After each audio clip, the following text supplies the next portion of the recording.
নমস্কার বন্ধুরা, রসবাসে বাঙালিতে আপনাদের স্বাগত। আমি আজ বানিয়েছি আম রুই মাছ দিয়ে মশলা টক।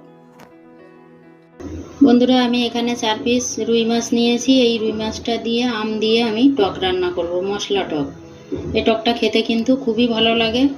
তাহলে আমি প্রথমে মাছটা ম্যারিনেট করে নেব। দেব স্বাদ মতো নুন, পরিমাণ মতো হলুদ গুঁড়ো, দেব একটু ঝাল লঙ্কার গুঁড়ো, দেব 1 চামচ সর্ষের তেল। এই মাছে খুব ভালোভাবে নুন, হলুদ আর লঙ্কার গুঁড়োটা মাখিয়ে নিলাম। মাছটা আমি ভালোভাবে ম্যারিনেট করে নিলাম। এবার 10 মিনিট ঢাকা দিয়ে রেস্টে রাখবো।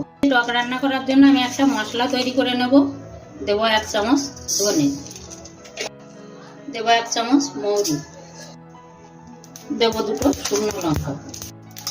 মশলাটা আমি ভালোভাবে ভাজা করে নিলাম। ভাজা করে আমি গুঁড়ো করে নেব। এই গুঁড়োটা আমি শিলেই করব, আপনারা চাইলে এটা মিক্সারেও রোস্ট করে নিতে পারেন। 10 মিনিট হয়ে গেছে, আমি ঢাকনাটা খুলব।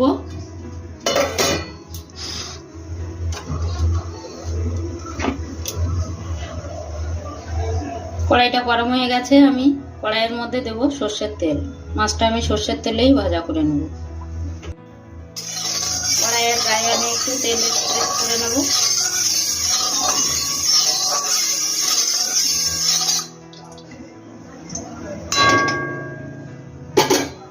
এবার আমি একটা একটা করে মাছ কড়াইয়ের মধ্যে দেব।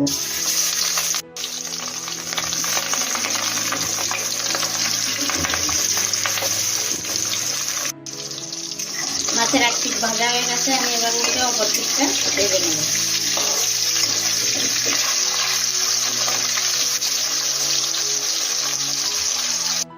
মাছটা ভাজা করা হয়ে গেছে, এবার আমি তুলে নেব।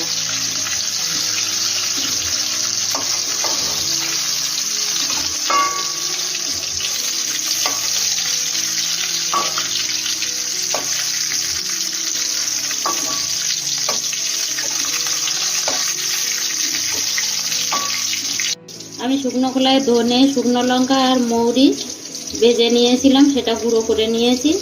একটু মিহি করেই কিন্তু আমি গুঁড়ো করে নিয়েছি। কড়াইয়ে আমি আর তেল দেবো না, এই তেলেই রান্নাটা করব। আমি ফোড়নে দেব 5 ফোড়ন। এখানে আমি একটা আমের হাফ ফালি নিয়েছি, 5 পিস হয়েছে। এই 5 পিস আমি যথেষ্ট 4 পিস মাছের জন্য। একটা শুকনো লঙ্কা। ফোড়নটা রেডি হয়ে গেছে, এবার আমি দেব আমটা। দেব স্বাদ মতো নুন। টকে কিন্তু নুনটা একটু বেশি লাগে, কারণ আমটা টক আছে। দেব পরিমাণ মতো হলুদ গুঁড়ো।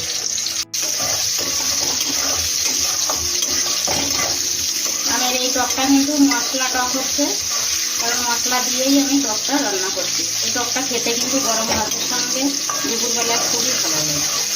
আর আমি দিয়ে দেবো পরিমাণ মতো জল। আমি পরে আরো একটু জল দিয়েছি। ঝোলটা ফুটে উঠলেই আমি মাছটা দিয়ে দেবো। 2 মিনিট ঢাকা দিয়ে ঝোলটা ফুটিয়ে নেব। 2 মিনিট হয়ে গেছে, আমি ঢাকনাটা খুলবো। বন্ধুরা, ঝোলটা সুন্দর ফুটে উঠেছে। আমটা একটু ভেঙে ভেঙে দেব, আমের টকটা যাতে ঝোলের মধ্যে মিশে যায়। এবার আমি ভেজে রাখা মাছগুলো দিয়ে দেব।